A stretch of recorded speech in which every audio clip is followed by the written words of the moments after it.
26 personnes, appartenant pour la plupart à la bibliothèque de l'Isle-sur-la-Sorgue, se sont réunies pour passer une journée à Sète.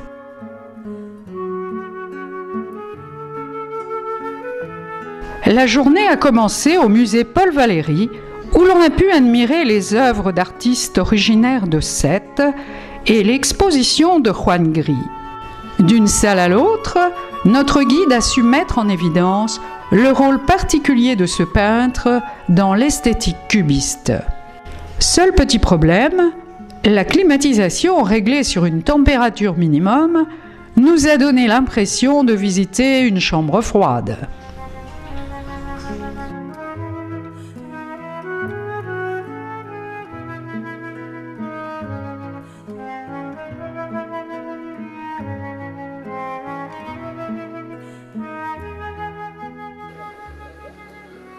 Dans le cimetière marin, surplombant la mer, repose Paul Valéry, poète et philosophe, ainsi que Jean Vilar, célèbre écrivain, acteur et metteur en scène.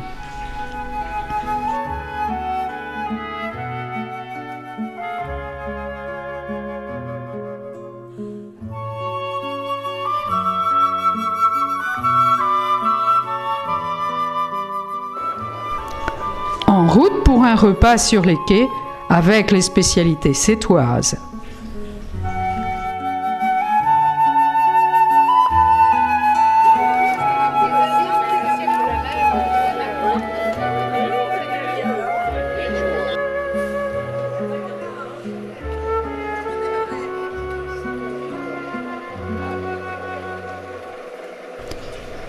L'espace Georges Brassens est un lieu vivant grâce aux nouvelles techniques de l'image et du son. À l'aide d'un audioguide, le visiteur est dirigé de salle en salle par la voix de Georges Brassens lui-même, qui évoque sa vie et son œuvre au travers d'interviews ou de ses chansons. Pauvre roi Pharaon, pauvre Napoléon, pauvre grand disparu gisant au Panthéon, pauvre cendre de conséquences, vous envirez un peu l'éternel estivant qui fait du pédalo sur la vague en rêvant, qui passe sa mort en vacances. Vous envirez un peu l'éternel estivant qui fait du pédalo sur la vague en rêvant, qui passe sa mort en vacances.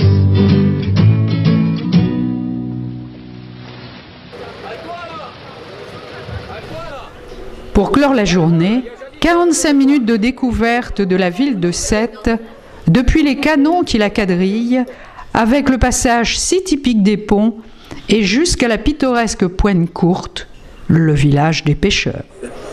Bien, messieurs, dames, bonjour à toutes et à tous, Éco-Canot est heureux de vous avoir à bord, et on espère qu'ensemble nous allons faire une heure d'agréable promenade. Alors nous commençons cette promenade par la visite du canal royal de Sète, ce canal qui a été conçu entre la mer et l'étang lors de la création de du pont en 1666. Alors attention, là nous passons sous le pont de la Savonnerie, pardon. Oh, ce pont, ce pont, ça risque rien. On passe à l'aise. Vous allez voir tout à l'heure. Mon Dieu. Au prochain, c'est à plat ventre.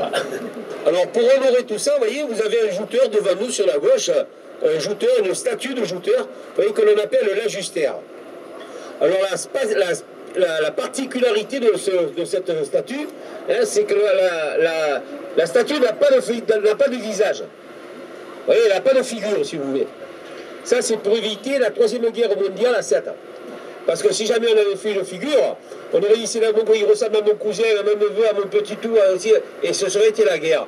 Mais là, il ressemble à personne et il honore tout le monde. Vous voyez? Et donc, il s'appelle l'ajustère. Alors là, nous allons passer sur le pont de la Civette. Alors là, faites bien attention, parce qu'encore avant-hier, il y a un breton qui a touché, vous voyez? On a été obligé de pétasser le pont avec une chose à faire. On m'avait dit que les Bretons, ils avaient la tête dure, mais maintenant, je le crois. Il y en avait un du Vaucluse aussi, je crois, qui avait touché, mais bon. Il avait un peu la tête comme les filles, lui. Allez, non, je plaisante pas, monsieur. Même vous, assis, vous risquez rien, mais mieux vaut prévenir que guérir, hein, vous faites attention. Moi, ça me fait faire de la gymnastique, ouais. Ah non, je plaisante pas. Mais vous croyez que je rigole, vous, quoi? Est-ce que j'ai une tête à rigoler? Et sachez qu'ici, il n'y a pas de rue. Ici, tous ce sont des traverses. Alors, il y a la traverse des jouteurs, il y a la traverse des pêcheurs, il y a la traverse des baraquetailles. Ouais. Il n'y a que des traverses. Il y a pas de... C'est vraiment un quartier spécifique à la ville de Sète. Alors là, vous avez des filets qui siègent. Là, vous voyez ces filets que nous allons retrouver dans quelques instants donc, dans le bassin de Thau. Ce bassin de Thau qui est un bassin qui mesure 22 km de long, car pour l'instant, nous n'en voyons qu'une partie, sur 7 km de large, dans sa partie majeure de largeur. Même nous, ici, à la pointe courte, on a la pointe du rat. Voilà. Politiquement, c'est la même. Alors, vous voyez, c'est un cabane où on a écrit la pointe du rat, par connerie, pour Galégier, quoi. On appelle cette digue-là la digue Georges Brassens, parce que Georges Brassens, lui, était un fanat du bassin de Thau.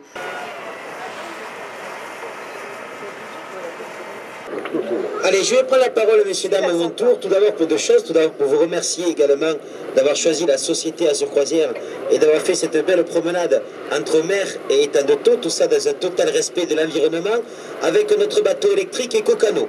Car peut-être certains d'entre vous ne sont pas au courant, mais vous êtes sur un bateau électrique. Un bateau composé de deux moteurs de 30 kW chacun, qui est l'équivalent d'un moteur thermique de 90 chevaux.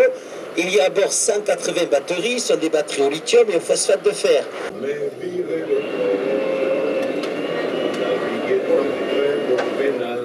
Sur la grand-mare des canards, et s'appelait les copains d'abord, les copains d'abord.